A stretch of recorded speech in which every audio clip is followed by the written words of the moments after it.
आताच आपल्या सर्व मीडियाच्या माध्यमातून ही बातमी कळते की ब्लॅक बॉक्सचा डेटा म्हणजे ब्लॅक बॉक्स हा जळलेल्या अवस्थेत सापडला. आता हे समजायला कमीत कमी 20 दिवस लागले. म्हणजे 28 जानेवारीला विमान दुर्घटना झाली.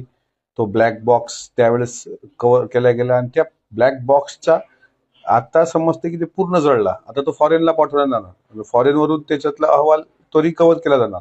म्हणजे त्याला पूर्ण अधिवेशनाचा पूर्ण कार्यकाळ उलटेल. म्हणजे झाला 1-1.5 महिन्याचा डिले. आता ठीक आहे, आम्ही तरी वाट पाहतो, पण आमचे काही प्रश्न या निमित्ताने आहेत की दादांनी ज्या दिवशी विमानात प्रवास केला त्या दिवसाचं सीसीटीव्ही फुटेज, त्या विमानात स्फोट कसे झाले, त्या VSR कंपनीच्या विमानात काही स्फोटके लपवल्या गेली होती का, त्या दिवशी तुम्ही एक लक्षात घ्या की विमानतळावर दादा कलिना गेट नंबर 8 मधून गेल्यानंतरचं फुटेज, आता याला काही ब्लॅक बॉक्सची आवश्यकता नाही, ते सहज भेटू शकतं.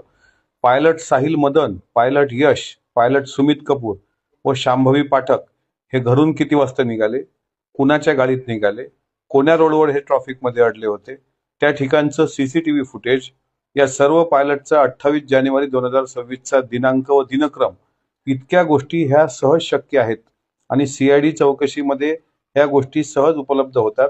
म्हणून माननीय मुख्यमंत्र्यांना, माननीय केंद्रीय राज्यमंत्री विमान वाहतूक मुरलीधर मोहोळ यांना, माननीय उपमुख्यमंत्री एकनाथ शिंदे साहेबांना मी या माध्यमातून विनंती करतो की ब्लॅक बॉक्सचा डेटा येईल तेव्हा येईल. आम्ही आणखी 4 वर्ष वाट पाहू, पण निदान हे सीसीटीव्ही फुटेज तरी महाराष्ट्रासमोर येईल अशी आपल्याकडून अपेक्षा आहे.